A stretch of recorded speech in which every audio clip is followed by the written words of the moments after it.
জামালপুরে জাতীয় মৎস্য সপ্তাহ 2025 উদযাপন করা হয়েছে। জামালপুর থেকে শরীফুল ইসলাম ঝোকনের তথ্যচিত্রে দেখুন বিস্তারিত। জেলা প্রশাসন ও জেলা মৎস্য অফিসের যৌথ আয়োজনে সোমবার সকাল 10:30 শহরের ফৌজদারি মোড় থেকে একটি বর্ণাঢ্য র্যালি বের হয়ে জেলা প্রশাসক চত্বরে এসে সমাপ্ত হয়। র্যালি শেষে জেলা প্রশাসকের সম্মেলন কক্ষে এক আলোচনা সভার আয়োজন করা হয়। এতে সভাপতিত্ব করেন জেলা মৎস্য কর্মকর্তা আ.ন.ম আশরাফুল কবির। সভায় প্রধান অতিথি হিসেবে উপস্থিত ছিলেন জেলা প্রশাসক হাসিনা বেগম।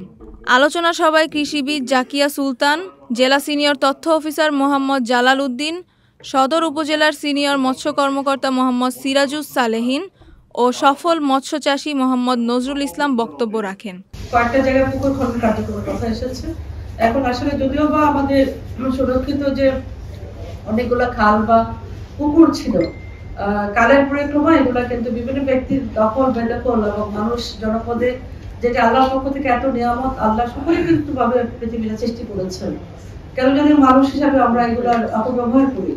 আমরা যদি নদ-নদী খাল ভাবে আমাদের মৎস্য অধিদপ্তরের সম্মানিত কর্মকর্তা যারা আছেন, যারা প্রযুক্তিটি খুব সুন্দর করে আপনাদের মাঝে দিতে পারবে, সেই সহায়তাটা নিয়ে আপনারা মাছ চাষ করবেন।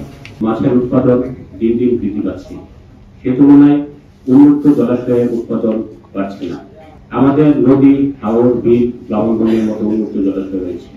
আমরা যদি উন্মুক্ত জলাশয়ে অধিক সংখ্যক অভয়াশ্রম স্থাপন এবং রক্ষণাবেক্ষণ করতে পারি, তাহলেই উন্মুক্ত জলাশয়ের উৎপাদন বৃদ্ধি করা সম্ভব। পরে প্রধান অতিথি ও অতিথিবৃন্দ জেলার 4 জন সফল মৎস্য কর্মকর্তার হাতে পুরস্কার তুলে দেন। এ সময় কার্প তেলাপিয়া মিশ্র চাষ, পাঙ্গাস চাষ, মনোসেক্স তেলাপিয়া চাষ সহ বিভিন্ন খাতের সফল উদ্যোক্তাদের স্বীকৃতি দেওয়া হয়।